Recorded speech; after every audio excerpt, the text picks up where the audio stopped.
নবী করিম সাল্লাল্লাহু আলাইহি ওয়াসাল্লাম যখন বিদায় হজ্জের ভাষণ দেবেন, বিদায় হজ্জের ভাষণটা হয়েছিল 10ম হিজরির 9 জিলহজ আরাফার ময়দানে। নবী করিম সাল্লাল্লাহু আলাইহি ওয়াসাল্লাম সেদিন শুক্রবার দিন ছিল।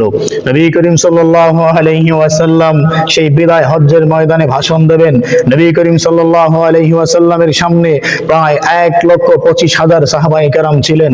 নবী করিম সাল্লাল্লাহু আলাইহি ওয়াসাল্লাম সাহাবায়ে কেরামের সামনে কোরআনে কারীমের 6 নম্বর পারার 5 নম্বর সূরা মায়েদার 3 নম্বর আয়াত এর শেষ অংশ, সূরা মায়েদার 3 নং আয়াতের শেষ অংশ বিশেষ তেলাওয়াত করে শোনাইলেন। আল ইয়াউমা আকমালতু লাকুম দীনাকুম ওয়া আতমামতু আলাইকুম নি'মাতি ওয়া রাদিতু লাকুমুল ইসলাম দীনা।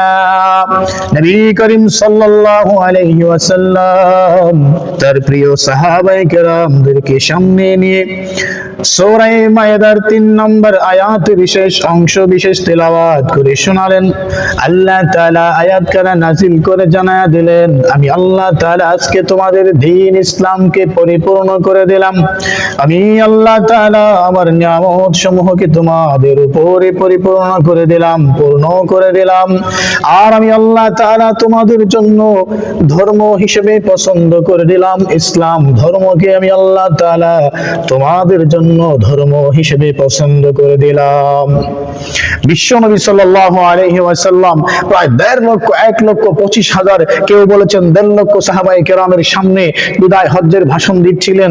তখন আল্লাহ তাআলা জিবরাইলকে পাঠালেন, জিবরাইল তুমি যাও আমার হাবিবকে আয়াতটা শোনায়া দাও, আর আমার হাবিব যেন তার সাহাবায়ে কেরামদেরকে এই আয়াতটা শোনায়া দেয়।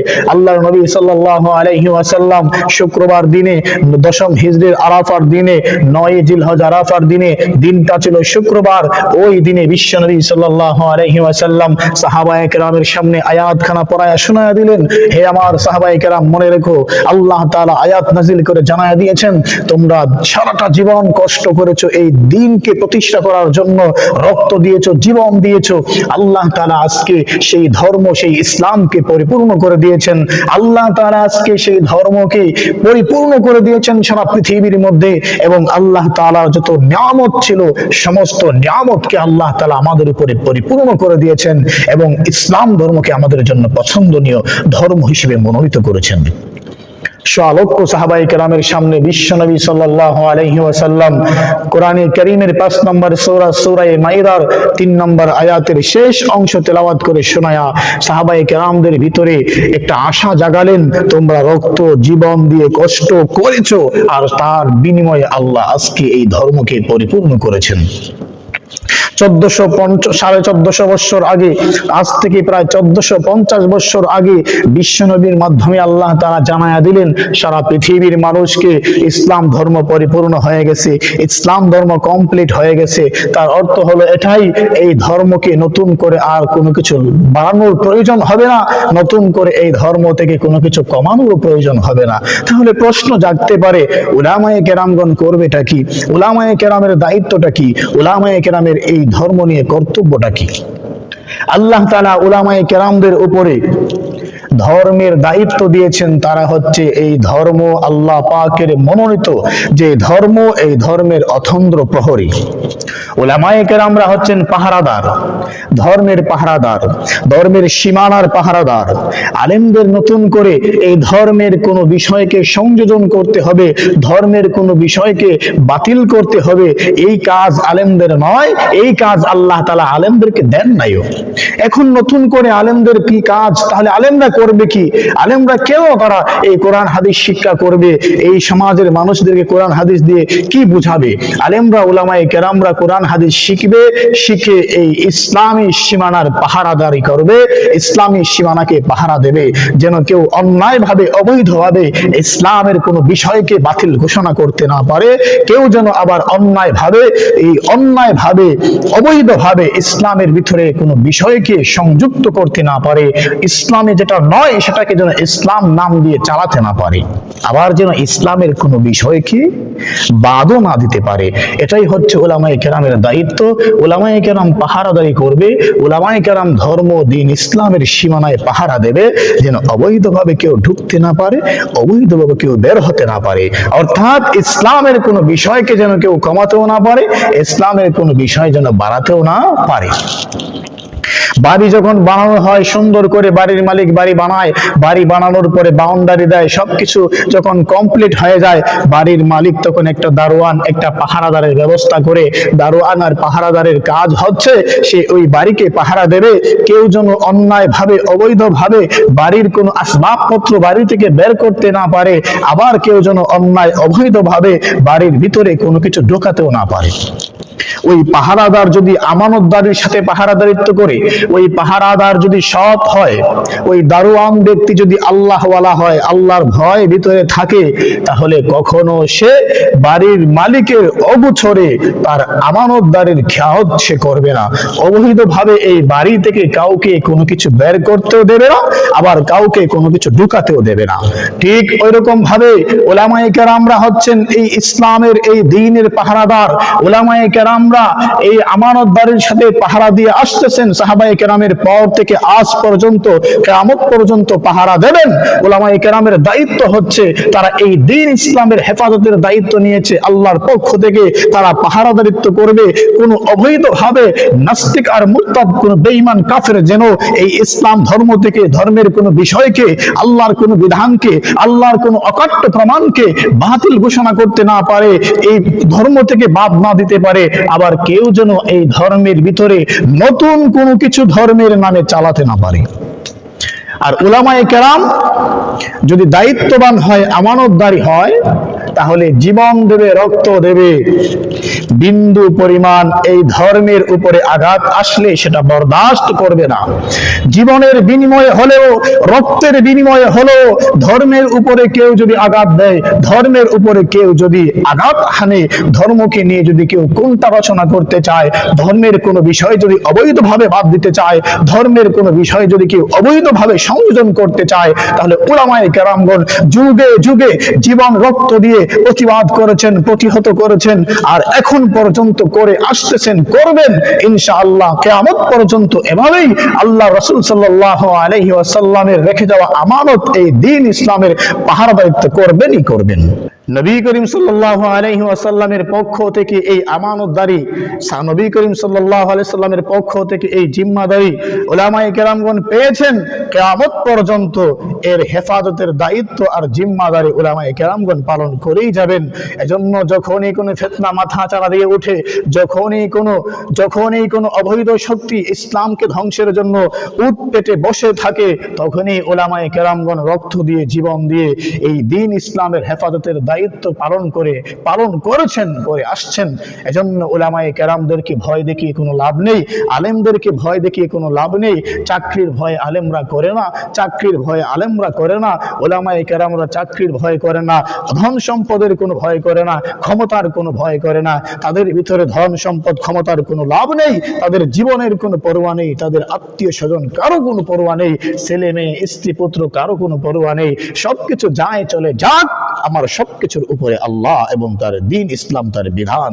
এই বিধান পালন করতে গিয়ে যদি আমাদের জীবনও দিতে হয়, রক্তও দিতে হয়, আমরা দিয়ে যাব হাসি মুখে, বিন্দু পরিমাণ বাতিলের সাথে আপোষ করব না। এজন্য আমার ভাইয়েরা, যুগে যুগে আল্লাহ রাব্বুল আলামিন উলামায়ে কেরামদের মাধ্যমে দ্বীন ইসলামের বিশাল বড় বড় কাজকে আঞ্জাম দিয়ে আসতেছেন।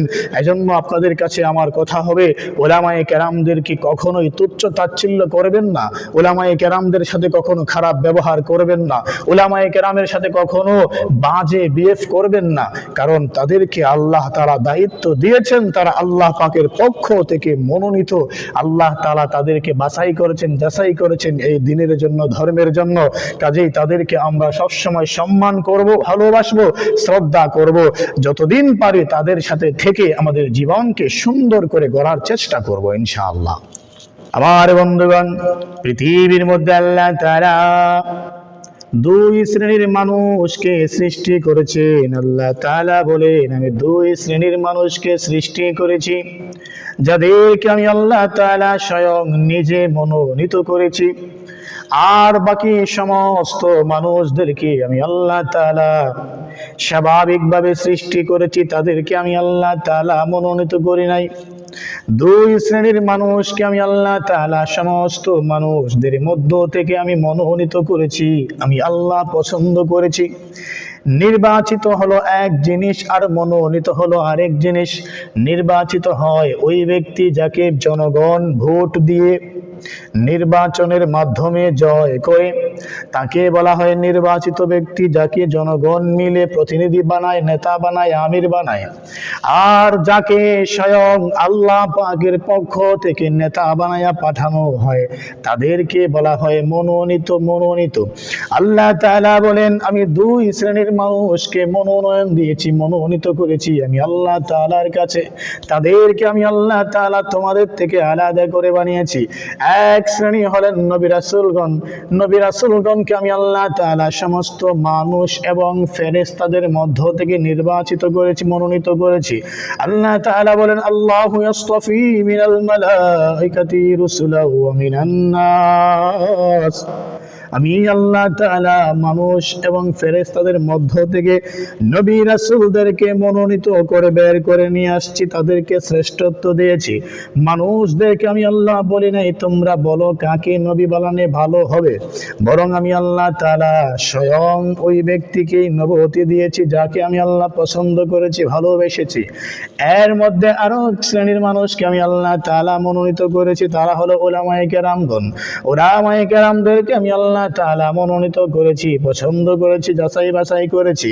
মানুষদেরকে আমি জিজ্ঞাসা করি নাই, মানুষদেরকে আমি আল্লাহ বলি নাই কাকে আমি আল্লাহ তাআলা ইলম দেব, কাকে আমি আল্লাহ জ্ঞান দেব, বরং আমি আল্লাহ তাআলা যাকে পছন্দ করেছি, ভালোবেসেছি, তাকে আমি আল্লাহ তাআলা আমার ইলম দিয়েছি, আমার হাবিবের জ্ঞান দিয়েছি, আমার হাবিবের ওয়ারাসাতি, আমার হাবিবের উত্তরাধিকারী আমি আল্লাহ তাআলা তাদেরকে দিয়েছি। তাহলে আমরা কয় শ্রেণীর মানুষ পাইলাম? দুই শ্রেণীর মানুষ পাইলাম, যাদেরকে আল্লাহ তাআলা নিজে মনোনীত করেছেন, ভালোবেসেছেন। এর মধ্যে নাম্বার হলেন নবী রাসূলগণ। এর মধ্যে এক নাম্বার হলেন নবী রাসূলগণ। নবী রাসূলগণকে আল্লাহ তাআলা নিজে মনোনীত করেছেন, নিজে পছন্দ করেছেন। দুই নাম্বার হলেন উলামায়ে কেরামগণ। উলামায়ে কেরামদেরকে আল্লাহ তাআলা পছন্দ করেছেন, ভালোবেসেছেন। এজন্য বলি আমার ভাইরা, উলামায়ে কেরামদেরকে আল্লাহ তাআলা দায়িত্ব দিয়েছেন, আল্লাহ তাআলা তাদের উপরে জিম্মাদারি দিয়েছেন। আর এজন্যই উলামায়ে কেরামদেরকে ভালোবাসতে হয়, সম্মান করতে হয়। যদি কেউ ব্যক্তি উলামায়ে কেরামদের উপরে খারাপ ব্যবহার করে, দুর্ব্যবহার করে, তাদেরকে ঘৃণা করে, আল্লাহ তাআলা বলেন আমি আল্লাহ তাআলা তাদেরকে কঠিন থেকে কঠিন আযাব আর গজব দিয়ে ধ্বংস করে দেব। আল্লাহ তাআলা পৃথিবীর মধ্যে দুই শ্রেণীর মানুষকে মনোনীত করেছেন। মানুষদেরকে বলেন নাই তোমরা বলো আমি তাদেরকে ভালোবাসবো কিনা, তাদেরকে এই দায়িত্ব দেব কিনা। আল্লাহ তাআলা স্বয়ং তাদেরকে ভালোবেসেছেন, তাদেরকে দায়িত্ব দিয়েছেন। এর মধ্যে এক নাম্বার হলো নবী রাসূলগণ। কোন মানুষকে জিজ্ঞাসা করে আল্লাহ তাআলা নবীদেরকে নবুয়ত দেন নাই, কোন নবী রাসূলকে যে মানুষকে জিজ্ঞাসা করে কোন নবী রাসূলকে রিসালাতের দায়িত্ব দেন নাই, বরং আল্লাহ তাআলা নিজে ভালোবেসে পছন্দ করে নবী রাসূলদেরকে রিসালাতের দায়িত্ব দিয়েছেন। দুই নাম্বার হচ্ছেন উলামায়ে কেরামগণ। উলামায়ে কেরামদেরকে আল্লাহ তাআলা নিজে পছন্দ করে জ্ঞান দিয়েছেন, ইলম দিয়েছেন, এই দ্বীনের ধারক বাহক বানিয়েছেন। কোন মানুষকে জিজ্ঞাসা করেন নাই তোমরা বলো আলেমদেরকে আমি আল্লাহ দায়িত্ব দেব কিনা, আলেমদেরকে আমি আল্লাহ তাআলা আমার নবী রাসূলদের ওয়ারাসত আম্বিয়ায়ে কেরামের উত্তরাধিকারী দেব কিনা, বরং আল্লাহ তাআলা নিজে স্বয়ং পছন্দ করে মনোনীত করে তাদেরকে দায়িত্ব দিয়েছেন। অতএব তারা আমাদের মতো সাধারণ মানুষ থেকে দামি এবং সম্মানী। তাদের সাথে ভালো ব্যবহার করব, তাদেরকে ভালোবাসবো, তাদেরকে সম্মান দিয়ে কথা বলবো। রাজি আর খুশি হবেন যিনি, তিনি হলেন আমাদের আল্লাহ।